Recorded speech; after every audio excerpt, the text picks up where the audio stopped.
छतरी के 6 बुद्धि बभने के 12 यही रे के 1 बुद्धि पटक के मारा। हम नहीं कथे भैया अहिर केतनो होई सयाना लोरी काहे न छोड़ने आवई गाना। बताओ हो वीर बहादुर हीरो बन के बैठा है कैसे? विजय लाल हीरो, खेसारी लाल हीरो, बाहर अखिलेश भैया। लेकिन सोचे वाली बात है चूतिया रहते तो के हम मारी थी हम तक पिछवाड़े ले जाए मारी तो रामा रामा रामा रामा मरे रामा पवारा पंडित वेदन में लिखा।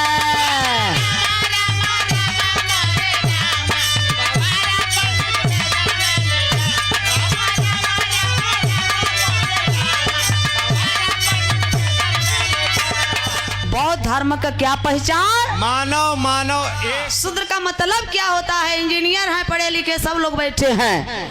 बताइए ना शूद्र का मतलब क्या होता है?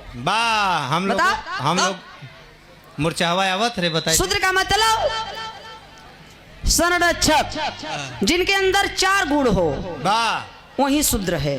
4 गुण: श्रम करने वाला, दयालु हो, उदारवादी हो, वह दूसरे का सेवा कर सके, वही शूद्र है।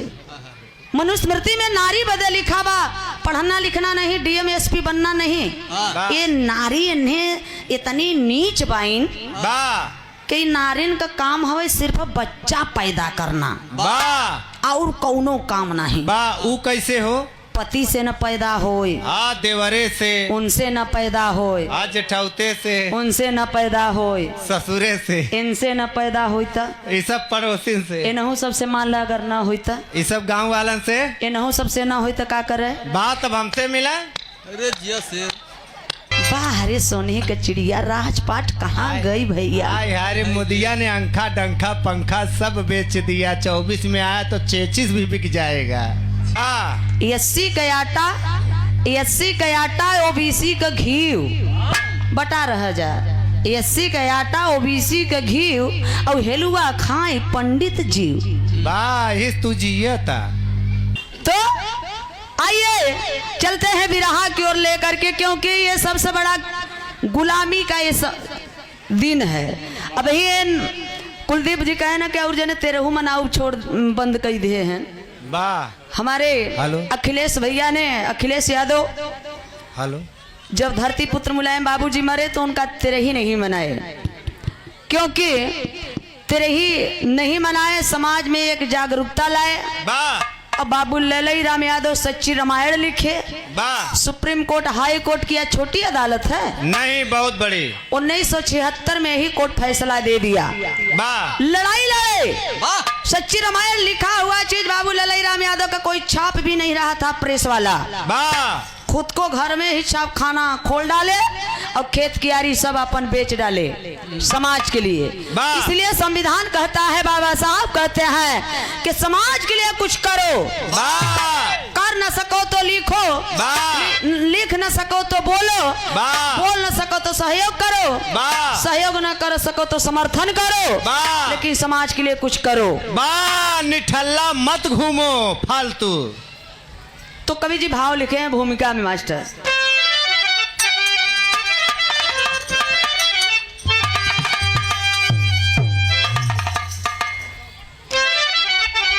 देश कहने कया आजाद हो ही गया,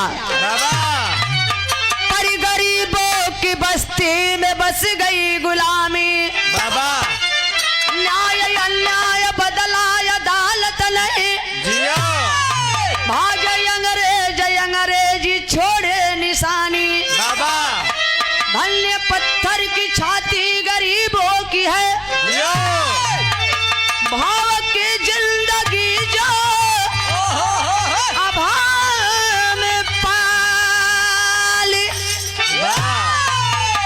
इन बेचारों से जा कर के पूछे कोई, कैसे होती है होली दशमी दिवाली।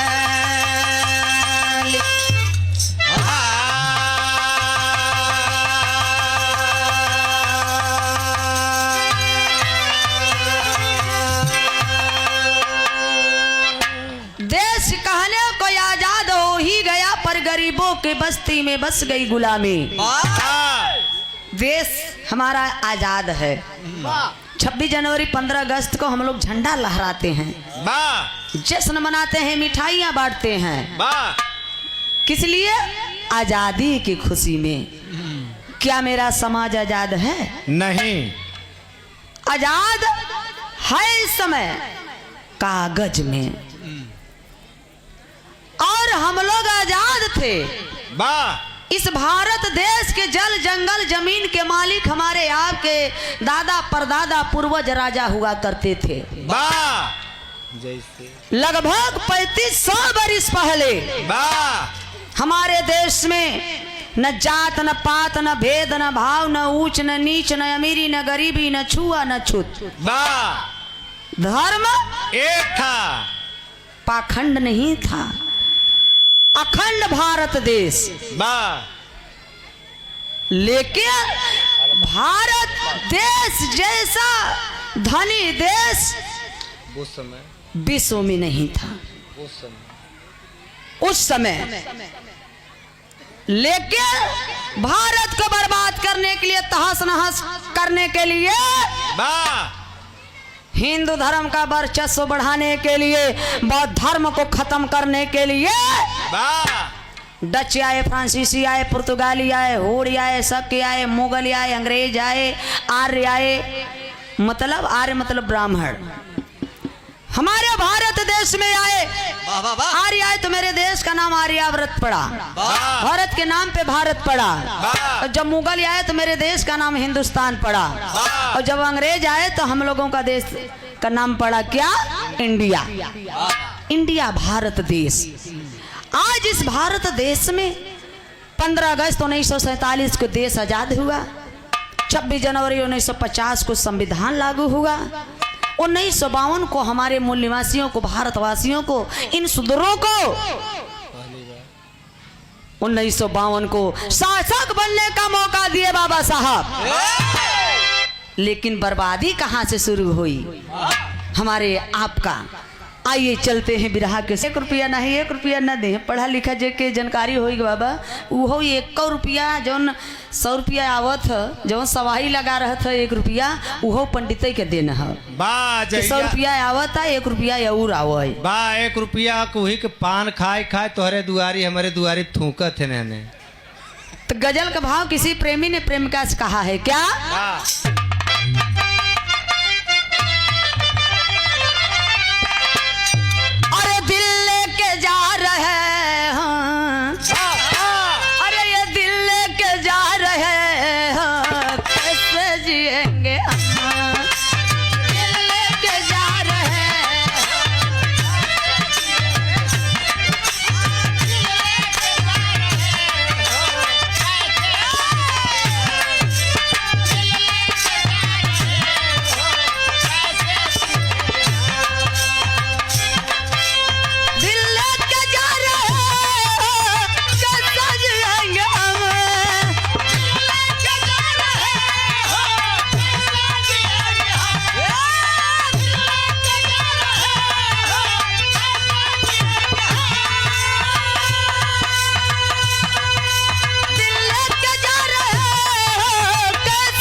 के बोला याद आएगी रो रो मरेंगे हम। बात ही मुरचावा कहा था दारू पिएंगे हम। दारू दारू यही में हमार समाज एकदम वो हो गवा बा लीन बा।